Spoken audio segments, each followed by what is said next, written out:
ओम नमः शिवाय। सभी शिव भक्तों को हमारा प्रणाम। आज के इस पावन अवसर पर हम मंगलवार को पढ़ने वाले विशेष भौम प्रदोष व्रत की कथा लेकर आए हैं। यह व्रत भगवान शिव और माता पार्वती के साथ साथ संकट मोचन हनुमान जी को भी समर्पित है।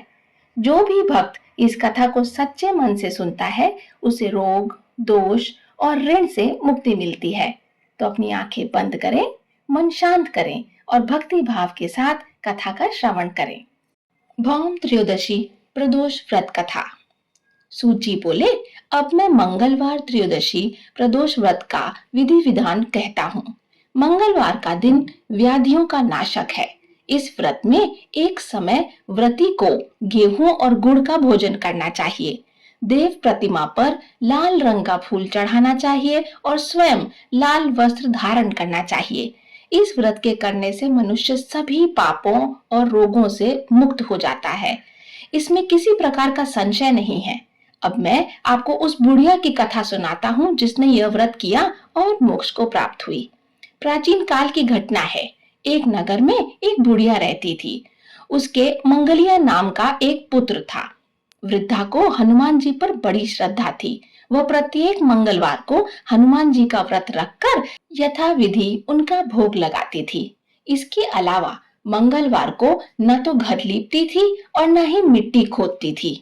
इसी प्रकार से व्रत रखते हुए जब उसे बहुत दिन बीत गए तो हनुमान जी ने सोचा कि चलो आज इस वृद्धा की श्रद्धा का परीक्षा ले। वे साधु का वेश बनाकर उसके द्वार पर जा पहुंचे और पुकारा, है कोई हनुमान का भक्त जो हमारी इच्छा पूरी करे। वृद्धा ने यह पुकार सुनी तो बाहर आई और पूछा कि महाराज क्या आज्ञा है। साधु वेशधारी हनुमान जी बोले, मैं बहुत भूखा हूँ, भोजन खाऊंगा तो थोड़ी सी जमीन लीप दे।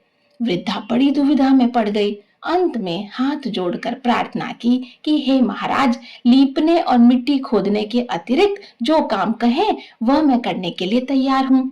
साधु ने 3 बार प्रतिज्ञा कराने के बाद कहा, तू अपने बेटे को बुला, मैं उसको औंधा लेटाकर उसकी पीठ पर आग जलाकर भोजन बनाऊंगा।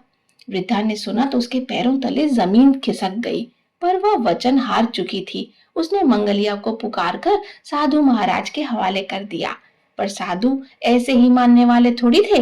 उन्होंने वृद्धा के हाथों से मंगलिया को औंधा लिटाकर उसकी पीठ पर आग जलवाई। आग जलाकर दुखी मन से वृद्धा अपने घर के अंदर घुसी। साधु जब भोजन बना चुका तो उसने वृद्धा को बुलाकर कहा कि वह मंगलिया को पुकारे ताकि वह भी आकर भोग लगा ले। वृद्धा आंखों में आंसू भरकर कहने लगी कि अब उसका नाम लेकर मेरे हृदय को ना दुखाओ, परंतु साधु महाराज ना माने तो भोजन के लिए वृद्धा को मंगलिया को पुकारना पड़ा। पुकारने की देर थी कि मंगलिया बाहर से हंसता हुआ घर में दौड़ा आया। मंगलिया को जीवित देखकर वृद्धा को सुखद आश्चर्य हुआ। वह साधु महाराज के चरणों में गिर पड़ी। साधु महाराज ने उसे अपने असली रूप के दर्शन दिए। हनुमान जी को अपने आंगन में देखकर वृद्धा को लगा कि जीवन सफल हो गया। प्रेम से बोलिए गौरी शंकर भगवान की जय। इस प्रकार हमने पूरी श्रद्धा और भक्ति के साथ भौम प्रदोष व्रत की मंगलकारी कथा का श्रवण किया। यह पावन कथा हमें सिखाती है कि कैसे सच्चे मन से किया गया यह व्रत मंगल देव के सभी नकारात्मक प्रभावों को दूर करता है, कर्ज से मुक्ति दिलाता है और हनुमान जी की कृपा से हमारे जीवन के सभी संकटों को हर लेता है। अब समय है प्रभु की आरती करने का और इस कथा का संपूर्ण पुण्य फल प्राप्त करने का। आरती के बाद आप भगवान शिव और हनुमान जी से अपनी मनोकामनाएं कह सकते हैं। अगर आपको ये शक्तिशाली कथा सुनकर शुभ ऊर्जा मिली हो तो इस वीडियो को लाइक करें और उन सभी जरूरतमंद लोगों के साथ शेयर करें जो कर्ज या संकट से जूझ रहे हैं। और ऐसी ही भक्तिपूर्ण कथाओं के लिए हमारे चैनल को सब्सक्राइब जरूर करें।